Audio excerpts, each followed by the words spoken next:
When I first became a father, I wasn't sure of anything. I wasn't sure if I knew what it meant, what it took, or even if I had it in me. I knew that from the time of your conception, that I was all at once your provider and your protector. But I didn't know to what extent I would succeed in teaching you to fear God, not man, to be strong, black, and courageous, to trust and to wait upon the Lord. From the womb I bathed you in prayer, humbly carried you in my arms, promised I'd never be a failure. Created in the image of our Savior, something about the silence of an ultrasound. In utero, I heard your voice speak so loud, microscopic drumming of a heartbeat, so beautiful. Our hearts eternally bound like tiny cells, we were indivisible, and beyond the realm of the visible, we were eternally connected. It wasn't the ultrasound that scared me, it was my lack of preparedness. It was the thought of becoming fully responsible for another person's life, for life. Actors on TV make it seem like being a daddy is the world's most frivolous job. But when a child has failed society, they point to the dad who was absent.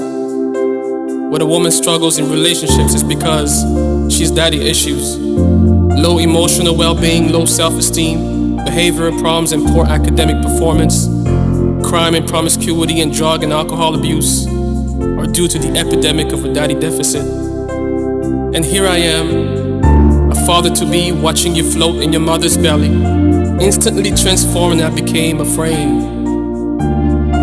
It wasn't the ultrasound that scared me. As I watched you float in amniotic fluid, I was instantly transformed. Internally, a quiet storm of internalized questions. What ifs? What if I failed you? Even before you were born, what if I didn't measure up to your expectations? What if in rebellion or angry disposition, you ended up turning towards the very thing that I tried so hard to isolate you from? I was afraid, son.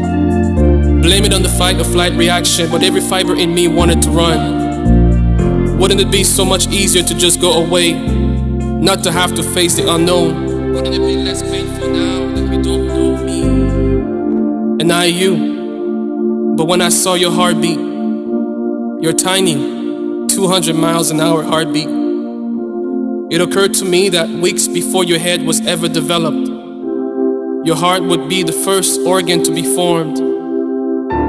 You were given the capacity to love long before you possessed the ability to think. And my capacity to think paled in comparison to my ability to love you. And it happened not intellectually but instinctively, that when I saw you, I was swept away by this unrehearsed choreography of limitless potential. Microscopic as you were, not just an embryo or a fetus but a living soul. It was at that very moment that I loved you. And my love for you drowned my overwhelming fears, took me to the place where love and fear could never coexist. And I was no longer afraid of being your father. You are my son, and like any other gift, I did so little to earn you.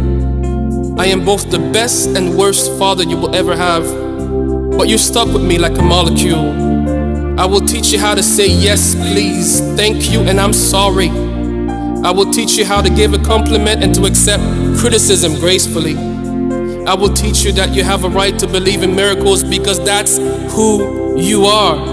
As long as I'm your father, you are not underqualified for that job. As long as I'm your father, that God-fearing woman is not above your league. If you persevere, if you seek God first, you will most certainly succeed. I will make mistakes. I will say things that I will later regret. I will have remorse. But my prayer to God is that the foundation of our relationship will never be destroyed. When I've laid down to rest, you will know that I've done everything that I could to show you that I love you and to introduce you to God. Put me on speed dial. Email me. Text me. Send me telegraph or fly pigeon. Tell me the good news like the bad news. Don't sugarcoat it. I will be there. I will listen. God help me. I will do my best. I love you.